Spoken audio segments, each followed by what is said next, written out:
Selamat pagi, perkenalkan nama saya Igede Sukurawan. Saya mahasiswa dari Cekas Beleleng semester 6B. NIM 055.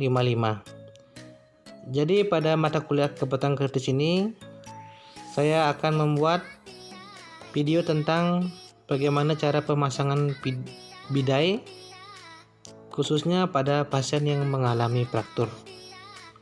Langsung saja kita lihat videonya.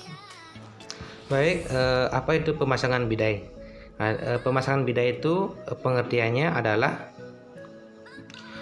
tindakan memfiksasi atau mengimobilisasi bagian tubuh yang mengalami cedera dengan menggunakan benda yang bersifat kaku maupun fleksibel sebagai fiksator atau imobilisator yang berfungsi untuk mempertahankan kedudukan tulang.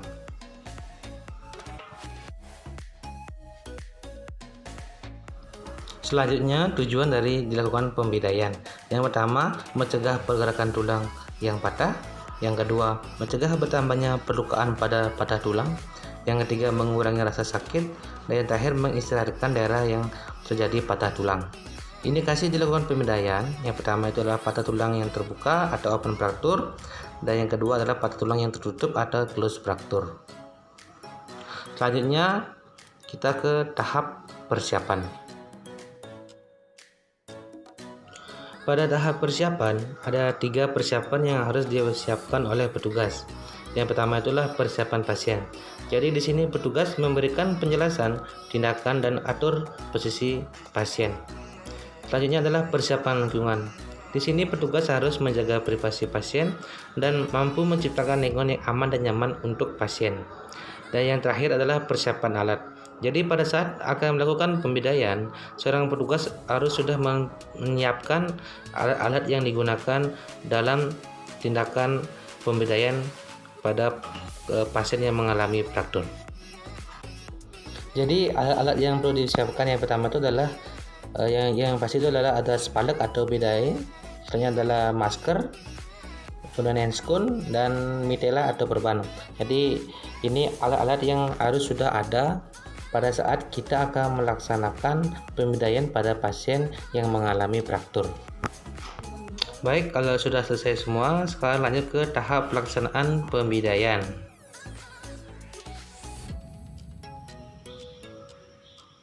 Perkenalkan, nama saya Igede Sukurawan. Di sini saya akan melakukan tindakan pemasangan bidai pada pasien fraktur. Di sini saya tidak sendiri, saya dibantu oleh teman saya. Perkenalkan, saya Kadek Almata Ibrahim Rahab. Baik, untuk videonya langsung kita saksikan. Tahap pertama yaitu adalah tahap prainteraksi.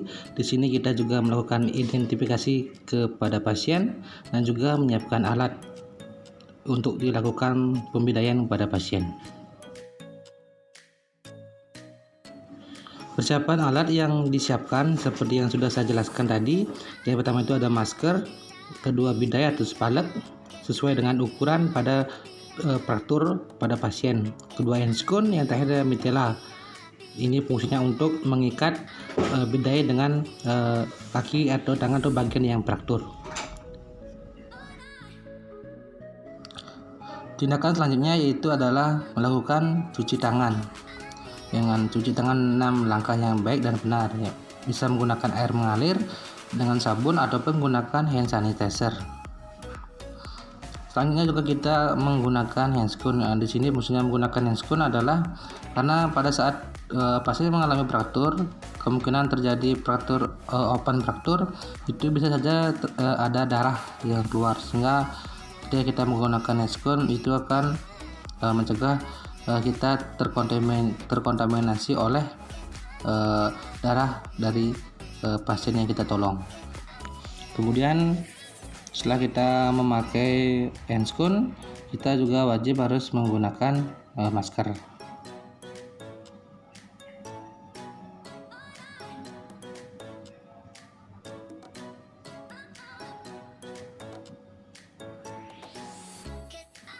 Setelah semua sudah selesai, kita lanjut ke tahap selanjutnya.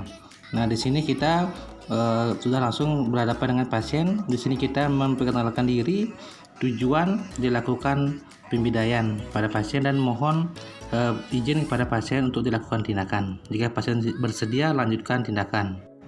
Pertama-tama di sini kita lakukan explore atau pelepasan pada bagian pasien, terutama di area yang terjadi fraktur. Setelah itu kita melakukan pengecekan pada nadi dorsalis pedis. Kemudian kita lakukan pengecekan sensori dari ekstremitas bawah pasien, terutama pada bagian fraktur. Kemudian minta tolong kepada teman untuk melakukan imobilisasi atau melakukan pegangan pada areal yang fraktur. Setelah itu kita lakukan pengukuran, kemudian ujung dari spalek atau bidai kita lakukan pengikatan agar ujungnya tidak tajam.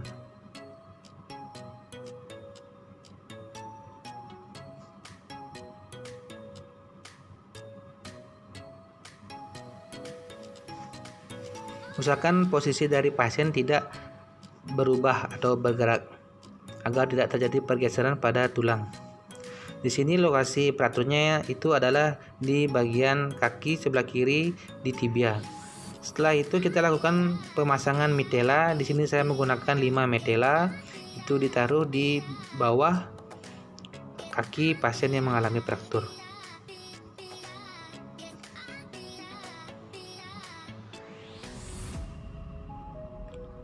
Di sini pada saat pemasangan mitela, usahakan pada saat mengangkat kakinya secara pelan-pelan dan perlahan agar nyeri dari pasien juga tidak terlalu sakit dan tidak terjadi pergeseran pada tulang. Setelah semua mitela terpasang, kita ambil bidai yang ujungnya sudah dibalut dengan mitela. Ini tujuannya agar tidak melukai bagian dari genitalia pasien ataupun klien. Kita pasang dari bagian dalam terlebih dahulu, baru bagian luar. Setelah itu kita lakukan pisasi. Setelah itu lakukan pengikatan jika posisinya sudah pas. Pada saat mitela akan diikat, tanyakan kepada pasien apakah ikatan tersebut terlalu erat ataupun terlalu longgar. Di sini juga kita harus perhatikan jika memang pada fraktur itu terjadi open fraktur, sebelum dilakukan pemindaian kita lakukan pisasi pada luka fraktur tersebut dengan menggunakan kasa ataupun perban agar darah tidak terlalu banyak keluar dari fraktur tersebut.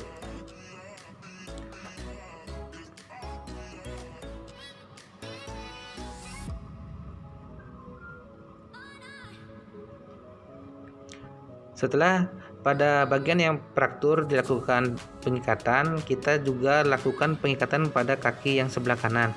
Di sini tujuannya itu untuk mengurangi pergerakan dari ekstremitas bagian bawah dari pasien, sehingga pada fraktur tidak terjadi pergeseran tulang. Setelah itu pada posisi kaki kita ikat dengan menggunakan simpul 8. Tujuannya hampir sama di sini, untuk mengurangi terjadinya pergerakan pada kaki ketika dilakukan ambulansi.